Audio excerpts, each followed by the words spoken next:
Aliens executed Earth's ambassador. They attacked the wrong twin. Humanity's greatest general took. The sky above New Geneva was the color of rust that morning, painted by the exhaust of 1,000 shuttles arriving for the peace summit. It was supposed to be the most important day in human history. For the first time, Earth would sit at the same table as the Threl Compact, a coalition of alien worlds that had watched humanity for decades without ever showing their faces. Ambassador Elena Voss stood at the tall window of her private chamber inside the Unity Spire, smoothing the front of her white ceremonial coat. She was 36 years old, calm in the way that only came from years of practice, and she had spent the last 3 years of her life preparing for this single afternoon. Behind her, on a small table, sat a framed photograph of her and her twin brother, Kale, taken when they were children, laughing on a beach that no longer existed because the tides had claimed it years ago. Elena picked up the photograph and looked at it for a long moment. She and Kale were identical in almost every way except their eyes. Hers were soft brown, warm like tea. His were a flat gray, the color of a storm that had not yet decided whether to break. People used to say that if you closed your eyes and listened only to their voices, you could not tell them apart. But if you looked into their eyes, you always knew who was speaking. Kale Voss was, by then, already a legend. He was the youngest person ever to be named Supreme General of Earth's combined forces, a man who had ended 3 planetary conflicts without losing a single major battle.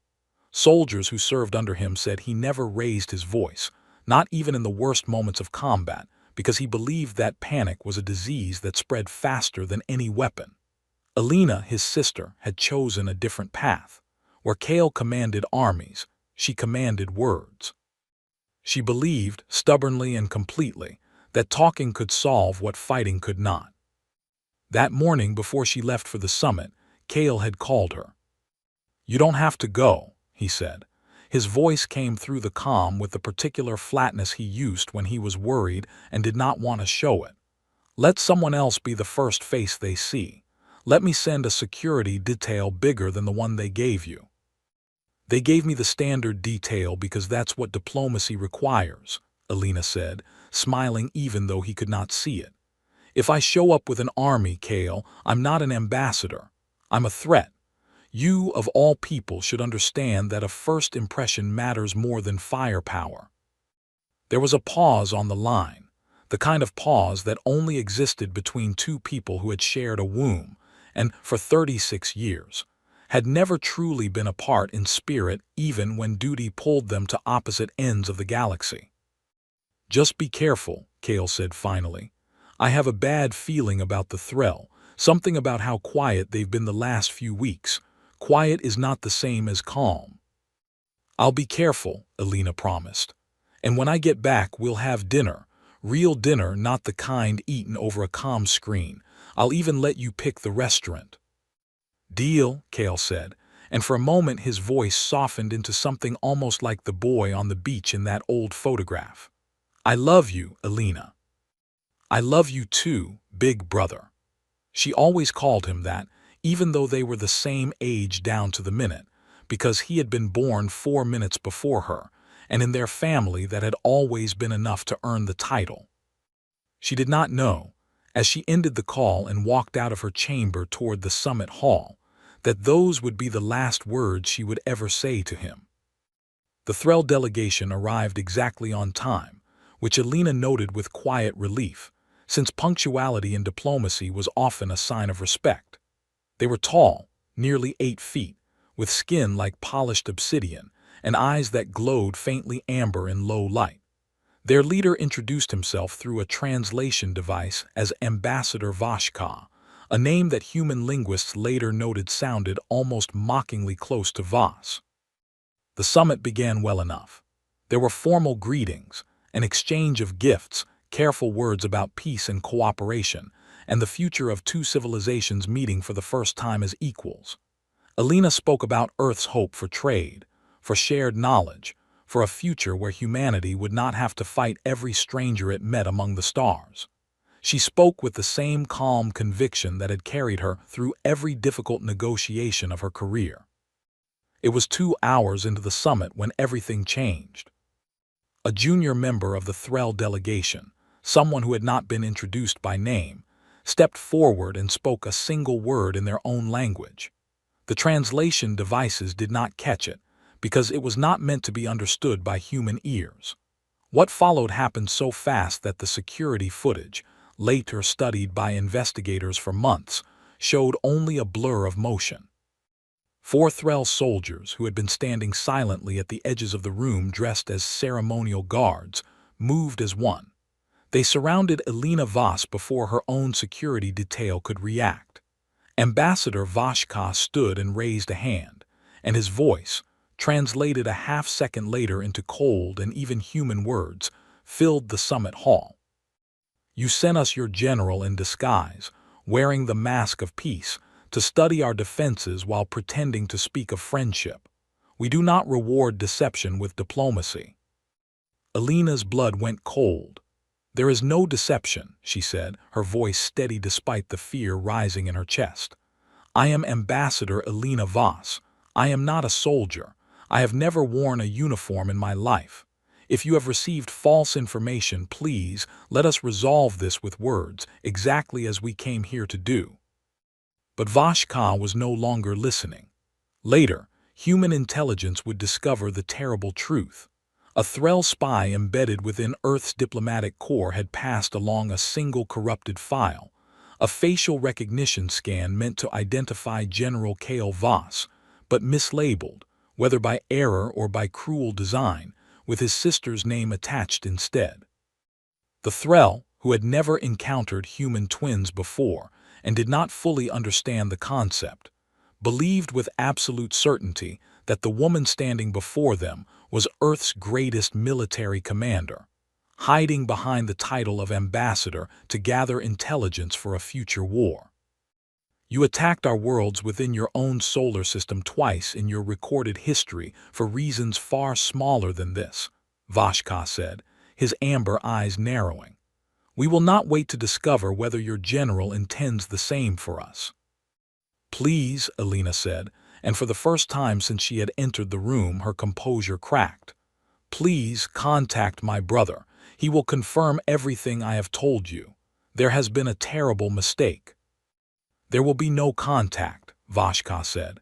"There will only be a message delivered to your people so that they understand the cost of sending soldiers dressed as diplomats into our presence." What happened next was broadcast, unedited and unfiltered, to every screen on Earth within 11 minutes. The Threll wanted the message to be seen.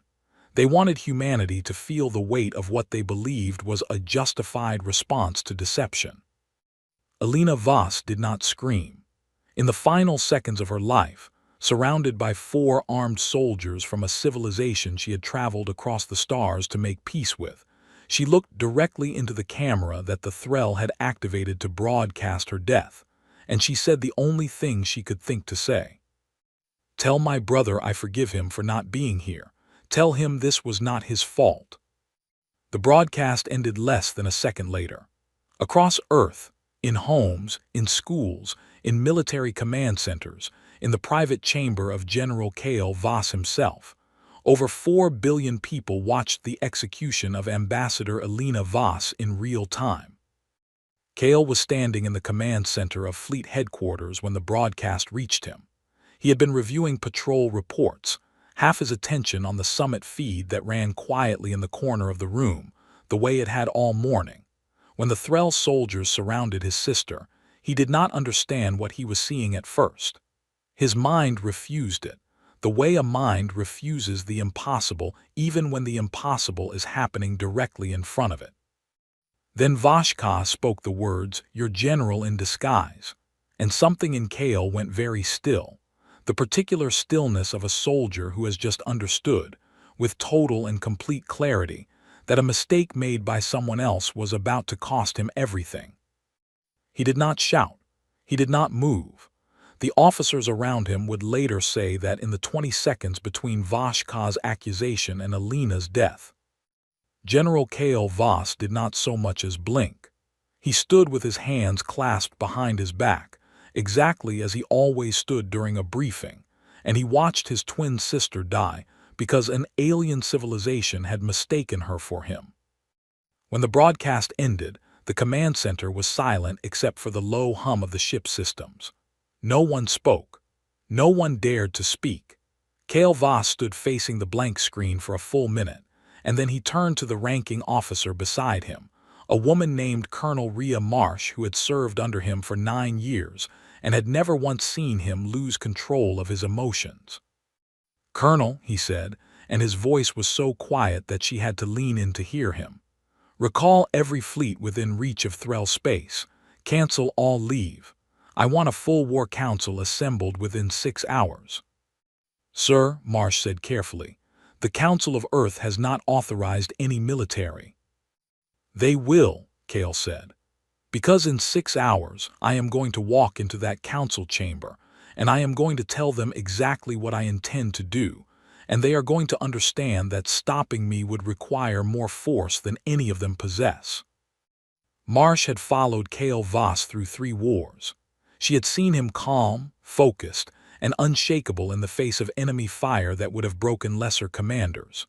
She had never, in all those years, heard him speak with this particular tone, a tone that was not anger, not grief, but something colder and more absolute than either. "Yes, sir," she said, and turned to relay the order.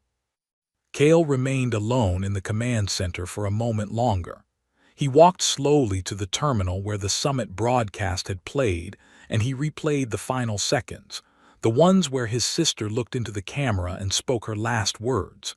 He watched it twice. Then he closed his eyes, and for the first time since he was a small boy standing at his father's funeral, General Kale Voss allowed himself to weep, silently, for exactly 1 minute, before wiping his face and walking out of the room a changed man. Across Earth, the reaction was immediate and overwhelming. Billions of people who had watched the broadcast felt the same cold shock, the same disbelief curdling into fury. Governments that had spent years cautiously avoiding conflict with the Threll now faced populations demanding retribution.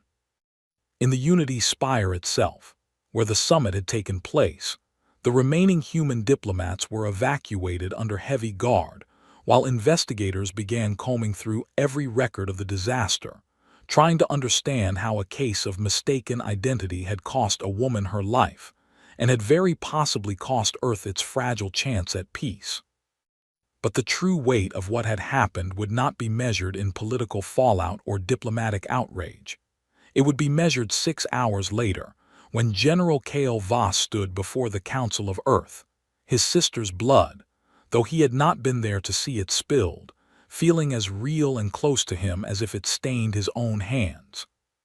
He had a photograph in his coat pocket, the same one Alina had looked at that morning, the one of 2 children laughing on a beach the ocean had since swallowed. He touched it once before the council doors opened, a small and private gesture that no one saw, and then he walked inside to make a request that would change the course of 2 civilizations forever.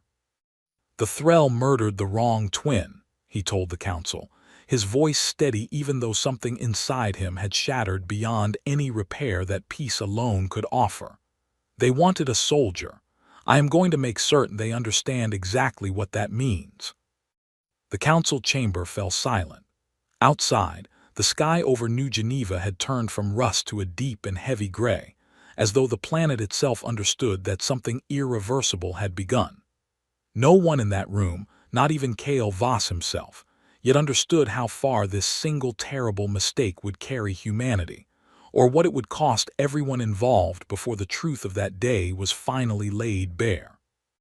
The Council of Earth met in a chamber built from white stone brought from every continent, a symbol, once, of unity purchased through centuries of hard lessons.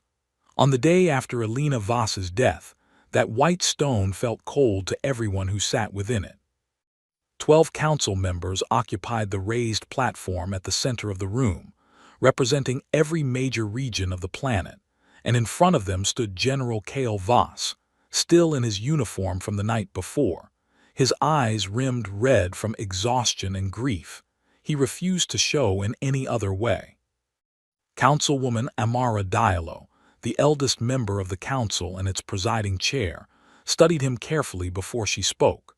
She had known Cale for over a decade, had voted to approve nearly every campaign he had ever led, and had always respected the discipline that made him such an effective commander. But the man standing before her now seemed different, as though grief had stripped away something that used to hold him back. "General Voss," she said gently, "the entire council extends its deepest condolences. Ambassador Voss was a remarkable woman, and what happened to her was a tragedy the likes of which this planet has never witnessed. But before we discuss any military response, we need to understand exactly what occurred. Intelligence reports suggest this was based on a case of mistaken identity." "It was," Cale said, "a corrupted file, a photograph of me, labeled with my sister's name, delivered to the Threll by a source we have not yet identified. They believed Alina was a soldier posing as a diplomat. They executed her for a crime she did not commit, based on evidence that was either sabotaged or falsified."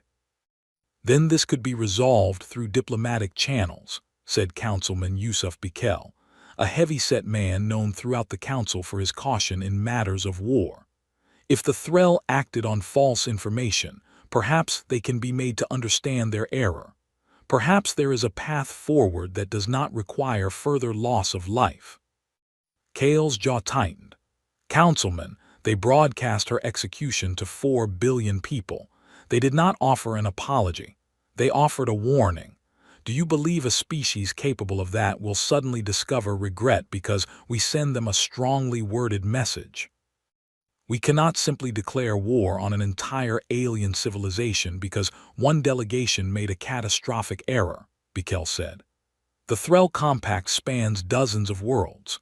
Their military capabilities are, by every estimate our intelligence services have gathered, at least equal to our own, and in some areas superior. A war with them could cost millions of lives, perhaps more." "With respect, Councilman," Cale said, his voice low and controlled in a way that somehow made the room feel colder than if he had shouted, "I am not asking the Council to declare war on dozens of worlds. I am asking for authorization to lead a focused military response against the specific Threll fleet and command structure responsible for my sister's murder. I am not interested in conquering their civilization. I am interested in making certain that Vashka and every soldier who stood in that room while my sister begged for her life to be spared understands exactly what it costs to kill an innocent woman and call it justice." The chamber was quiet for a long moment. Councilwoman Diallo exchanged a glance with several of her colleagues before she spoke again. "General, we understand your grief. No one in this room can imagine what you are feeling right now. But you are asking this council to authorize a war based on personal vengeance, and that is something this body has never done and, I fear, should never do." Something in Cale's expression shifted, not into anger, but into a kind of quiet certainty that seemed to fill the entire chamber. "This is not about vengeance alone," he said. "Understand what actually happened here, Councilwoman. The Threll believed they were executing a soldier who had infiltrated their peace summit disguised as a diplomat.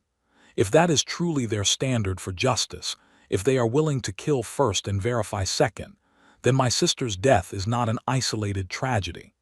It is a warning of exactly how they intend to treat humanity going forward, whether in war or in any future attempt at peace.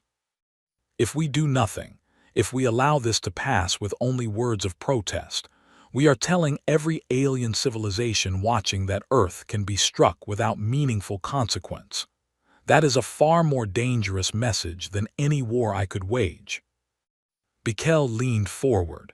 "And if you are wrong, if this response provokes a war we cannot win, then I will lead that war myself, and I will not ask a single soldier to follow me who is not willing to volunteer for what comes next," Cale said. "I am not asking the council to send an army of conscripts to die for my grief. I am asking for the authority to assemble a volunteer force, drawn from Earth's most experienced fleets, to strike the specific target responsible for this atrocity, and to do so before the Threll have time to prepare a larger assault against us, which our intelligence suggests they are already considering. Diallo studied him for a long moment. She had spent 30 years in politics, long enough to recognize the difference between a man speaking from unchecked anger and a man who had already turned his anger into a plan. Cale Voss was, without question, the second kind of man, and that frightened her more than his grief did. "Give us the room, General," she said finally. "The council will deliberate." Cale inclined his head and stepped out into the corridor, where Colonel Rhea Marsh waited for him, along with a handful of other senior officers who had served under him for years. None of them spoke at first.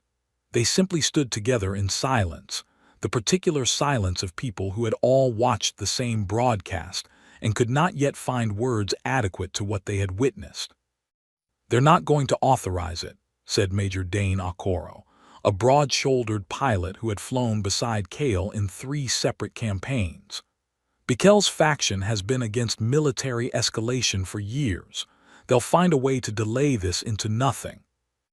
"They'll authorize it," Cale said quietly. "How can you be sure?" Marsh asked.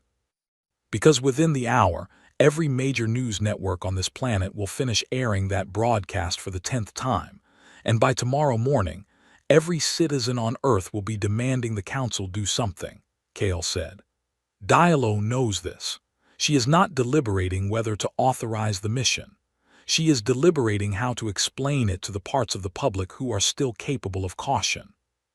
He was right.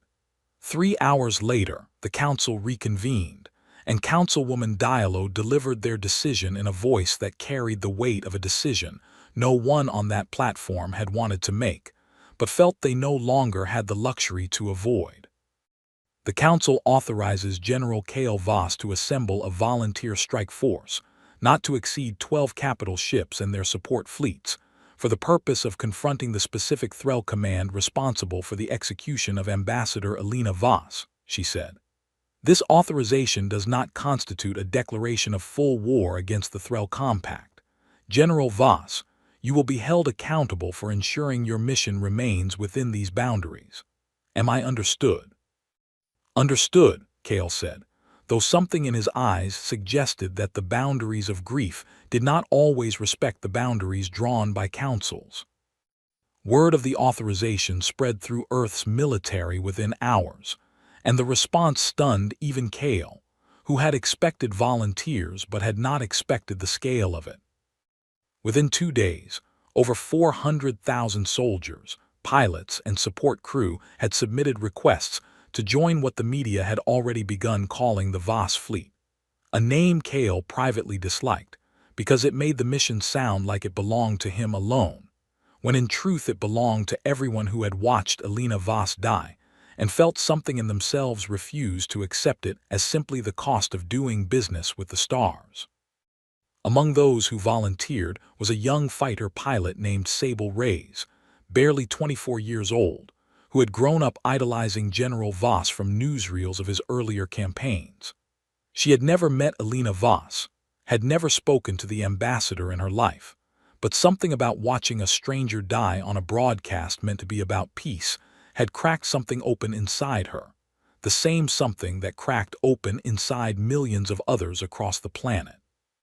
"I keep thinking about what she said," Sable told her squadron leader during the final medical screening before deployment. "Tell my brother I forgive him." Even in that moment, she wasn't thinking about herself. She was thinking about protecting him from guilt. Who does that? Who thinks about someone else's guilt while they're about to die?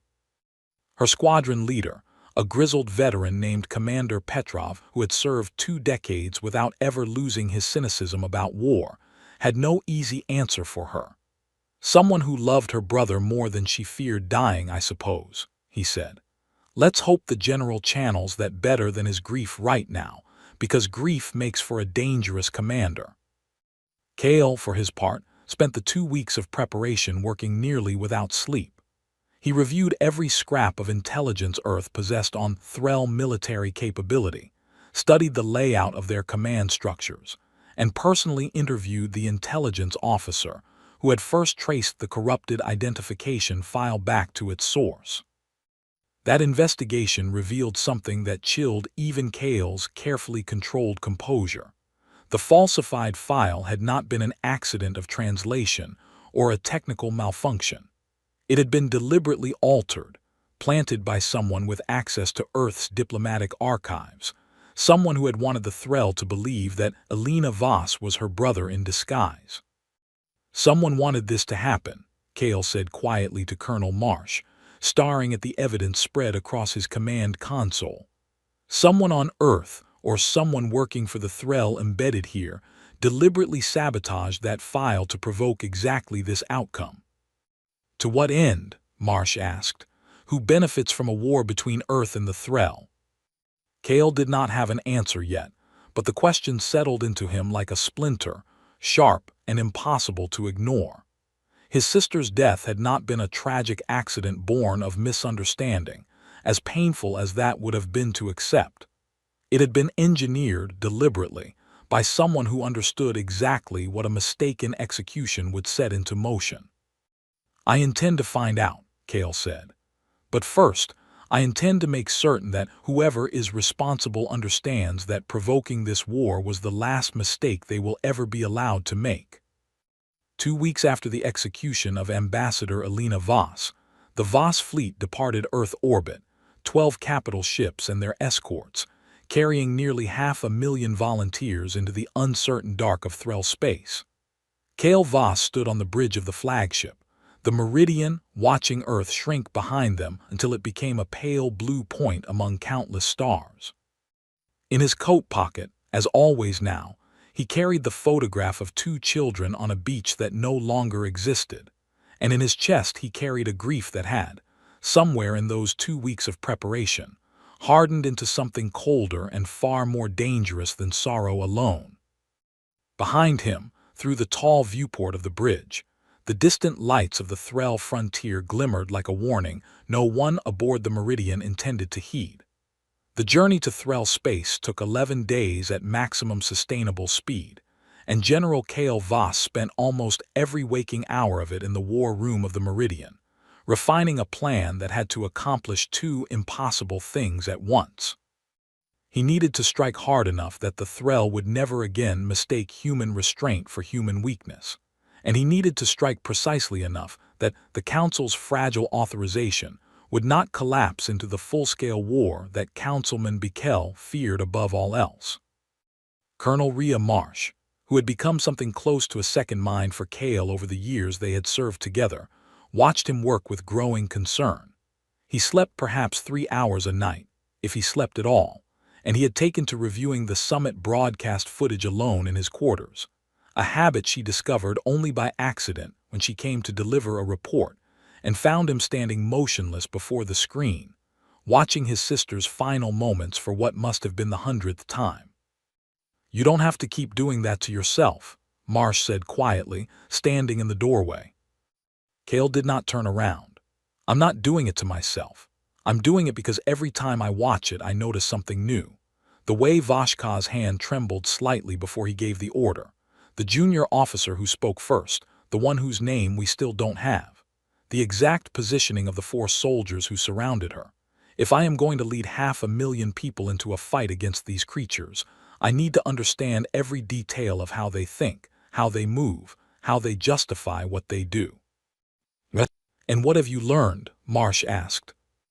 That Voshka hesitated, Kale said, for less than a second before he gave the final order. I don't know what that hesitation means yet. Maybe doubt. Maybe simple discomfort with violence, even violence he believed was justified. I intend to find out. Marsh studied him for a long moment. Kale, she said, using his first name. Something she rarely did outside of private moments like this one. I need you to promise me something. When we reach Threll space, when this becomes real instead of a plan on a screen, I need to know that the man leading us is thinking about victory and not simply about revenge. Those are not always the same mission. Kale finally turned to face her, and for a moment the exhaustion and grief in his expression were so raw that Marsh almost regretted asking. "I know the difference, Rhea," he said. "Revenge would mean burning every Threll world I can reach until the pain in my chest goes away. It will never go away, not with any amount of burning. What I am pursuing is accountability. There is a difference, even if from the outside they sometimes look the same." She nodded slowly, though the worry did not entirely leave her eyes.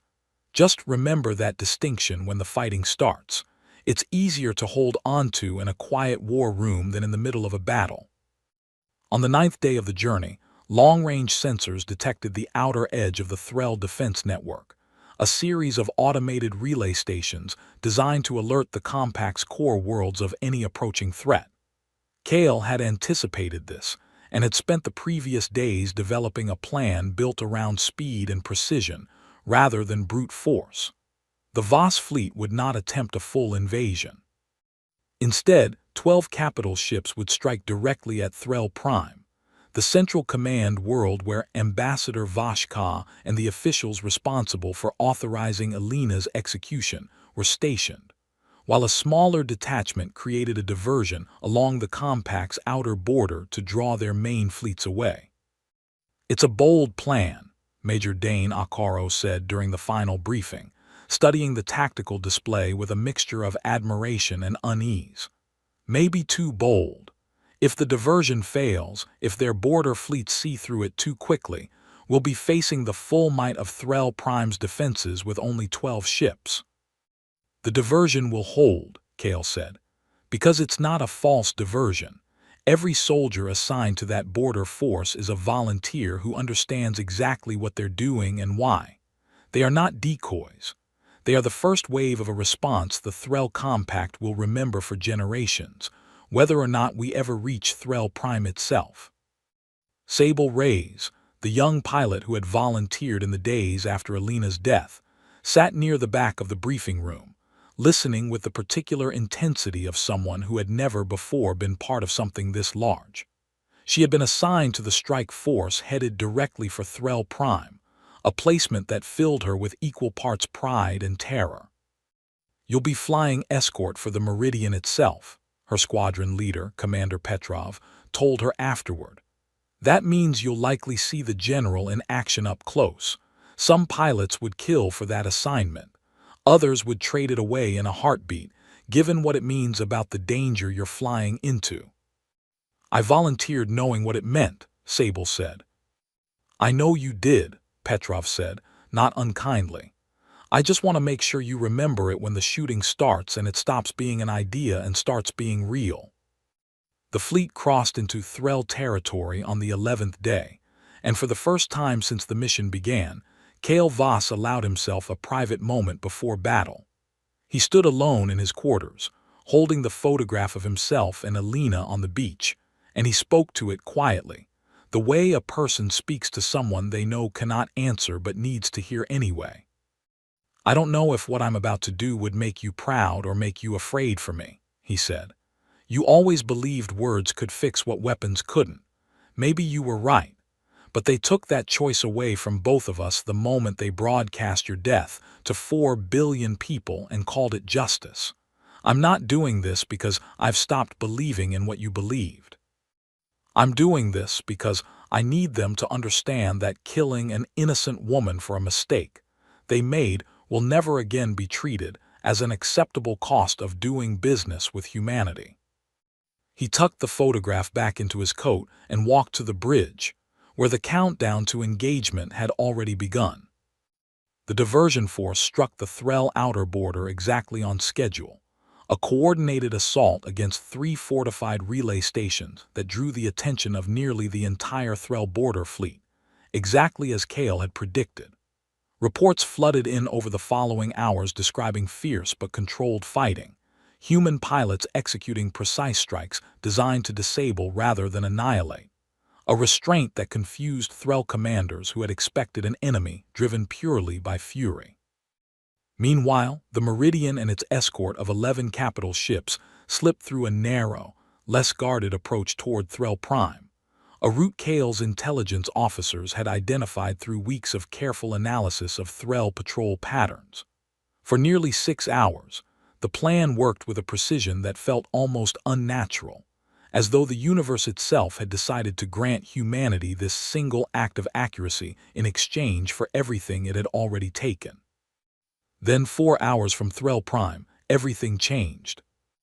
A Threll scout vessel, one that should not have been in that sector according to every pattern Earth's intelligence had mapped, detected the approaching fleet and transmitted a warning before Kale's ships could destroy it.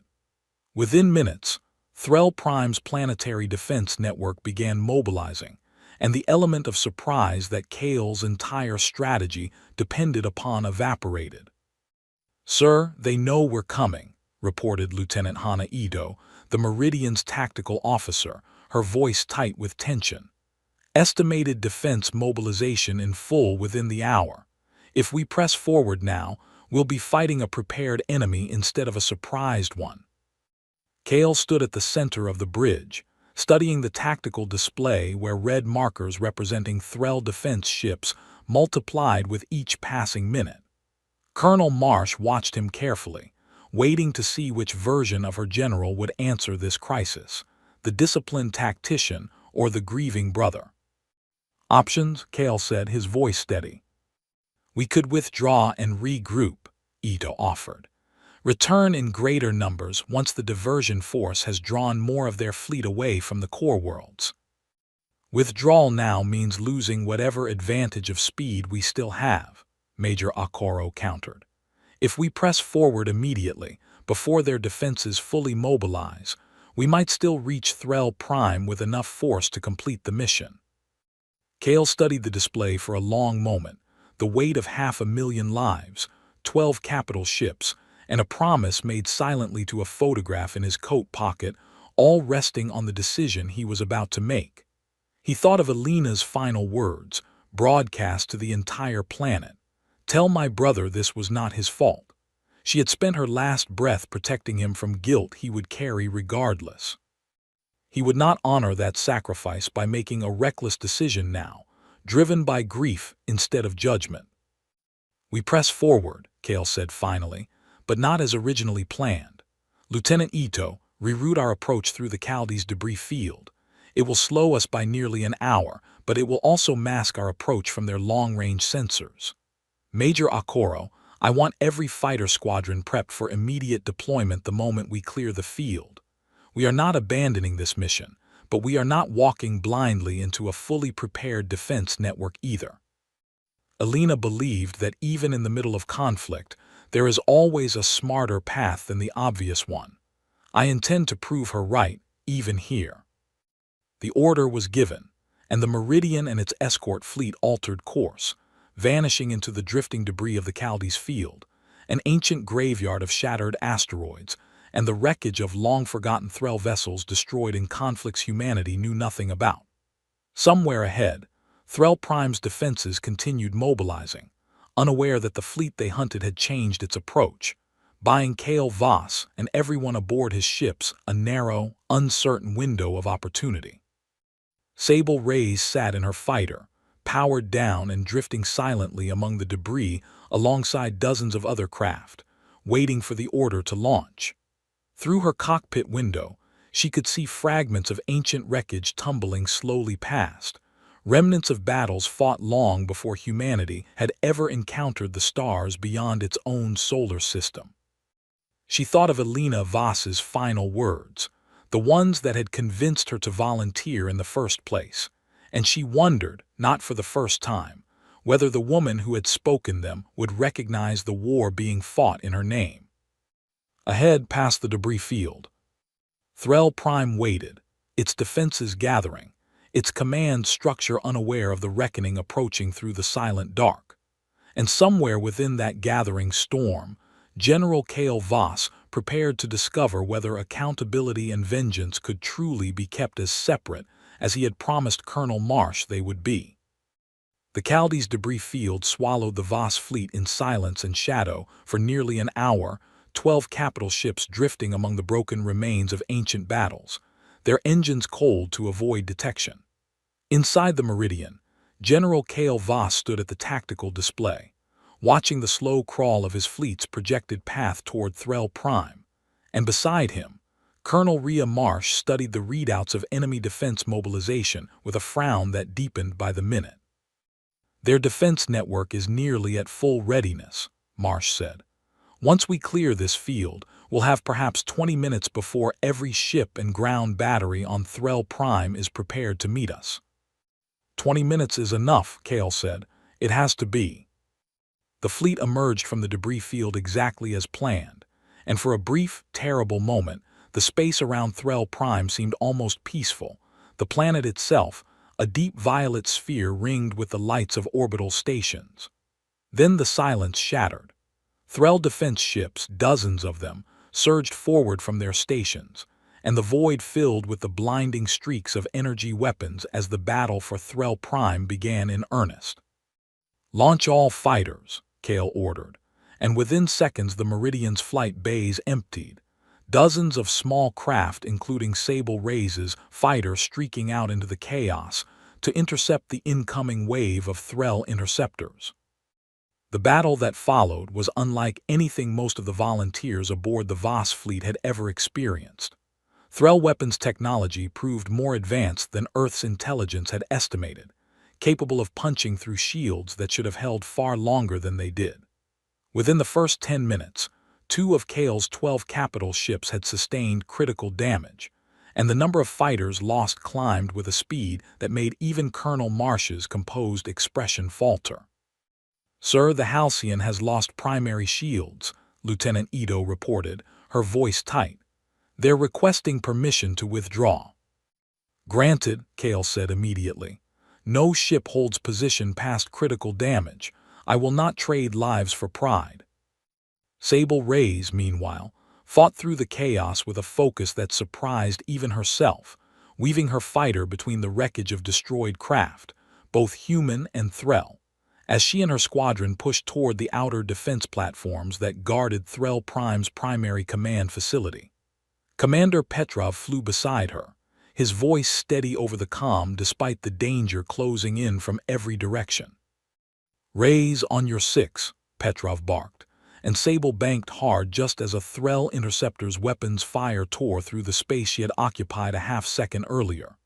She returned fire instinctively, her training taking over where fear threatened to paralyze her, and watched the enemy craft spiral away, disabled but not destroyed, exactly as she had been trained to aim.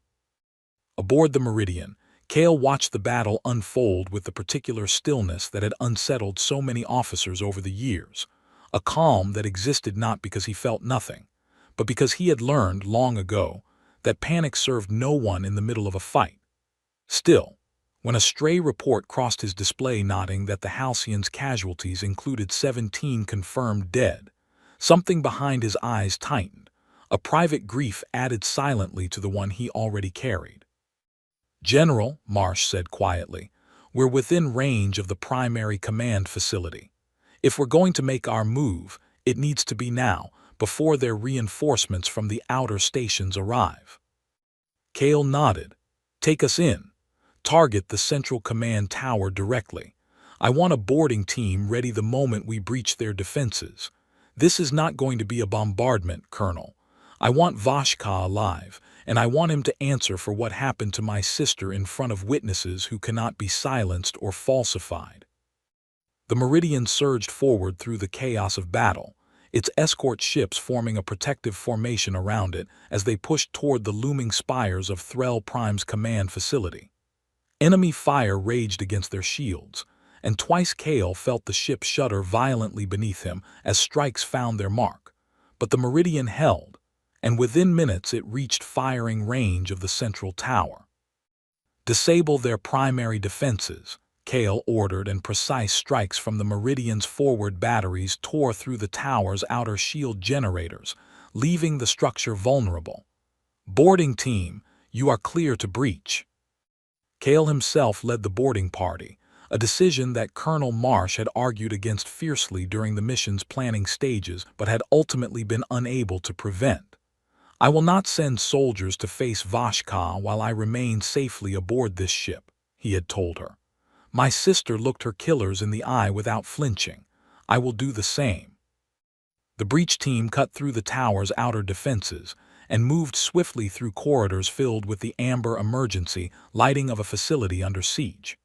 Threll security forces fought back with desperate ferocity, but Kale's soldiers, hardened by years of combined combat experience and driven by a grief that had settled into cold, focused purpose, pushed forward relentlessly.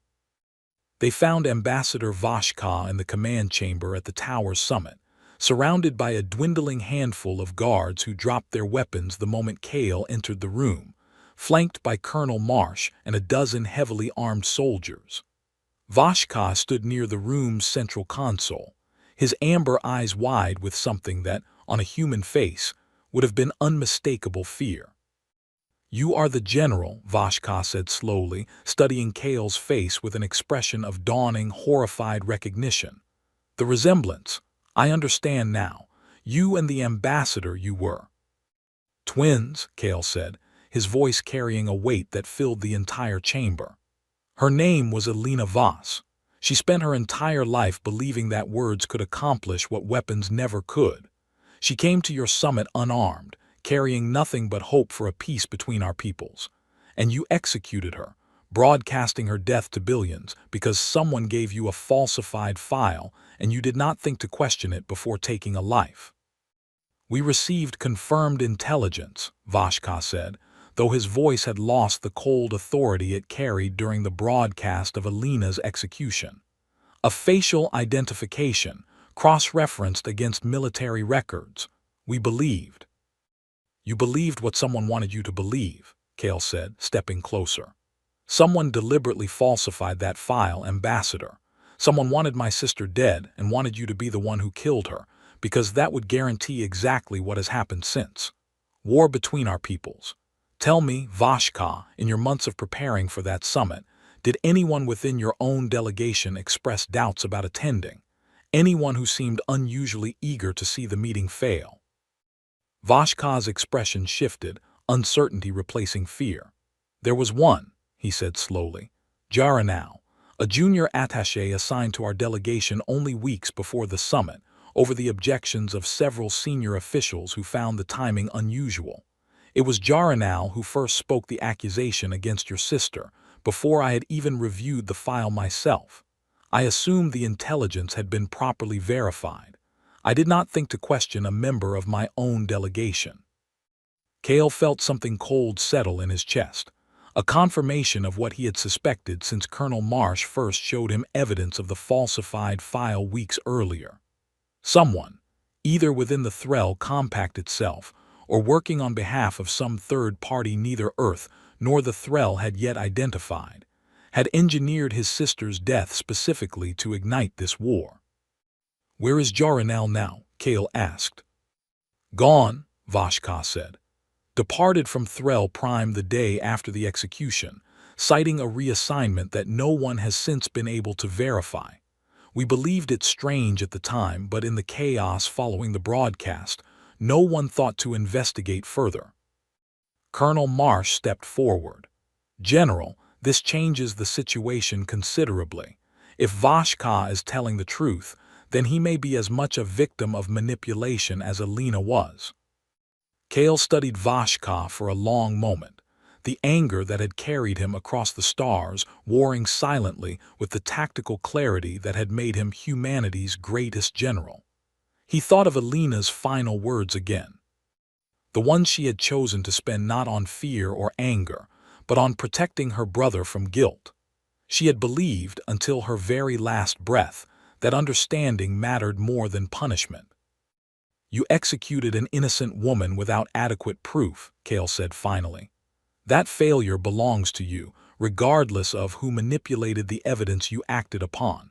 But I did not come here only for vengeance, Vashka, whatever the council back on Earth might fear. I came here for the truth, and you have just given me the first real piece of it. Someone wanted this war. Someone is still out there, watching to see whether their plan succeeds." "What do you intend to do with me?" Vashka asked quietly. "You will return to Earth with us," Kale said. You will stand before the Council of Earth and repeat everything you have just told me publicly, so that both our peoples understand that this war began not from genuine hostility between us, but from the deliberate manipulation of someone who wanted to see us destroy each other. And then, Voshka, you and I are going to find Jaranal together, because I do not believe for a moment that a junior attaché orchestrated this alone. Voshka studied the human general before him, the man whose sister he had executed weeks earlier, and found himself facing something he had not expected.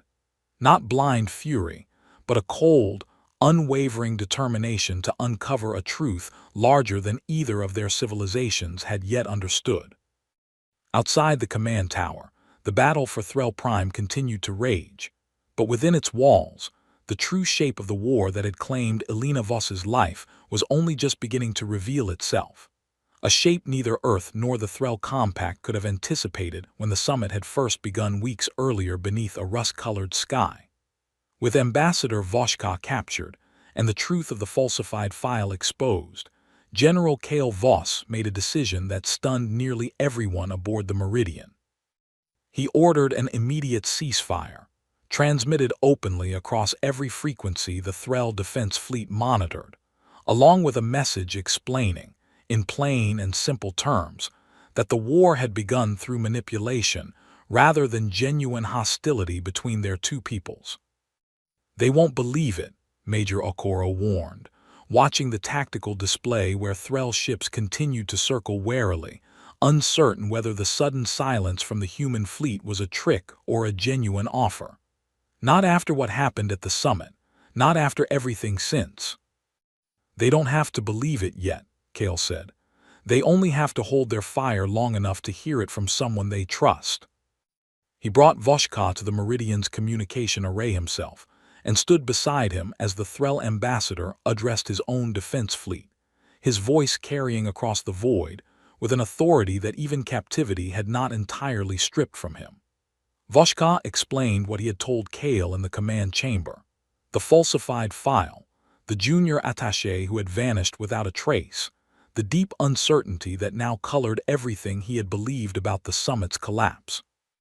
It was not a full surrender, nor a declaration of peace, but it was enough. Slowly, cautiously, the Threl fleet began to withdraw its aggressive formations, and for the first time in weeks, the space around Threl Prime fell genuinely quiet. The journey back to Earth took 12 days, and for most of it, Kale Voss and Voshka worked together in an uneasy but increasingly genuine partnership, comparing intelligence, tracing what fragments of information existed about the mysterious Jaranal, and slowly assembling a picture of a conspiracy that reached further than either of them had initially believed. Colonel Marsh, watching the two men work side by side despite everything that stood between them, found herself thinking often of Elena Voss, and of how strange it was that her death, meant by someone to ignite an unstoppable war, had instead led her brother toward the very thing she had always believed in most. Two people from different worlds, choosing understanding over destruction, even after tragedy had given them every reason to choose otherwise. When the Meridian finally returned to Earth orbit, the arrival caused a sensation unlike anything the planet had witnessed since the original broadcast of Elena's execution. Billions watched as General Kale Voss disembarked, not with a captured enemy paraded in chains, but with an ambassador walking beside him under his own free will, prepared to testify before the Council of Earth. The council chamber, the same white stone room where Kale had once demanded authorization for war, now held a very different kind of gathering. Voshka stood before the 12 council members and repeated everything he had confessed aboard the Meridian, his translated voice carrying across a room filled with representatives who, weeks earlier, had approved a war based on the assumption of clear and simple Threl aggression.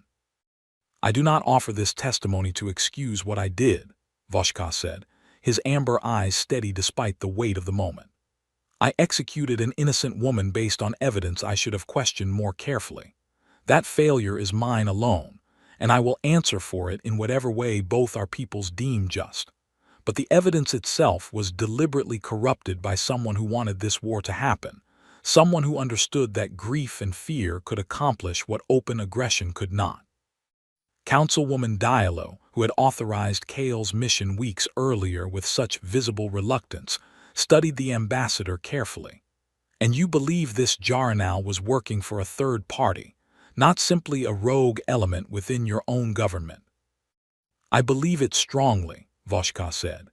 "Jaranal's assignment to the delegation was arranged through channels that, upon investigation since, appear to have been falsified themselves. Whoever orchestrated this wanted a war between Earth and the Threll Compact badly enough to sacrifice an innocent life and risk exposing themselves in the process." Kale stepped forward. "Councilwoman, Earth's intelligence services have already begun tracing financial and communication records connected to the falsified file discovered in our own diplomatic archives. Early findings suggest the manipulation may originate from a third faction, possibly a rival alien coalition that stands to benefit significantly from a prolonged war weakening both Earth and the Threll Compact simultaneously. I am requesting the Council's authorization to pursue this investigation jointly with Threll Intelligence, in cooperation with Ambassador Voshka's government." The Council deliberated for hours, but in the end the authorization came easily, carried forward on a wave of public sentiment that had shifted dramatically since Voshka's testimony began airing across every screen on the planet. The narrative that had once painted the Threll as simple aggressors now revealed a far more complicated truth, one that many found, strangely, more comforting than the alternative. Alina Voss had not died because two civilizations were fundamentally incompatible. She had died because someone, somewhere, had wanted humanity and the Threll Compact to believe exactly that. In the months that followed, the joint investigation between Earth and Threll Intelligence Services slowly unraveled the conspiracy behind Alina's death. It led, eventually, to a previously unknown alien coalition operating from the fringes of known space, one that had spent years quietly manipulating tensions between multiple civilizations, hoping to weaken potential rivals before they could ever unite against a greater threat. Jaranal was eventually located, along with evidence connecting the falsified identification file directly back to this hidden coalition, evidence that Kale Voss insisted be shared openly and completely with the Threll Compact, rather than kept as a private advantage for Earth alone. "My sister believed that honesty was the foundation of any real peace," he told Colonel Marsh during a quiet moment aboard the Meridian, months after the crisis had first begun. "If I hide this evidence to protect Earth's political advantage, I become exactly the kind of person who was willing to trade her life for a strategic outcome. I won't do that. Not to her memory, and not to whatever chance we still have at genuine peace with the Threll." The formal peace agreement between Earth and the Threll Compact was signed nearly 8 months after Alina Voss's death, in the same summit hall where she had once stood delivering her final, hopeful words about trade and shared knowledge, and a future without endless conflict among the stars. Kale Voss attended the ceremony, standing quietly near the back of the room rather than at its center, a deliberate choice he made because he believed, correctly, that the day belonged to the peace his sister had given her life trying to build, not to the general who had avenged her. Voshka approached him after the signing, extending a hand in the human gesture he had learned during their months of uneasy but genuine partnership. "Your sister would be proud of what came from this, I think," he said. "Not the war, the peace that followed it. She always believed peace was worth pursuing even when it seemed impossible," Kale said, shaking the ambassador's hand. "I used to think that made her naive. I understand now that it made her braver than I ever was, because it is far easier to fight an enemy than it is to forgive one." That evening, Kale Voss returned alone to the small memorial garden that had been built outside the Unity Spire in Alina's honor, a quiet space filled with flowering trees native to the coastal region where they had grown up together, near the beach the ocean had long since claimed. He sat on a stone bench beneath the largest tree, and took the worn photograph from his coat pocket, the one of two children laughing on a beach that no longer existed, and he looked at it for a long time in the fading evening light.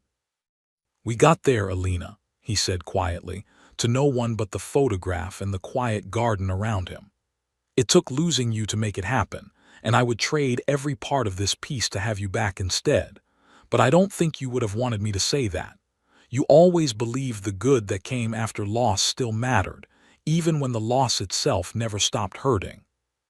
He sat there until the sun fully set, the first stars beginning to appear above New Geneva, distant points of light that no longer represented only the vast unknown danger they once had, but also, however fragile and newly formed, the beginning of a real and lasting peace between two civilizations that had once nearly destroyed each other over a mistake neither had truly wanted. Humanity's greatest general had gone to war carrying grief instead of glory, and had returned in the end, having found something far more valuable than victory. The truth his sister had died trying to deliver, and a peace built not on the silence of defeated enemies, but on the difficult, necessary work of understanding. It was, Cale thought as he finally rose from the bench and walked back toward the lights of the city, exactly the kind of ending Alina would have chosen, had anyone ever given her the choice.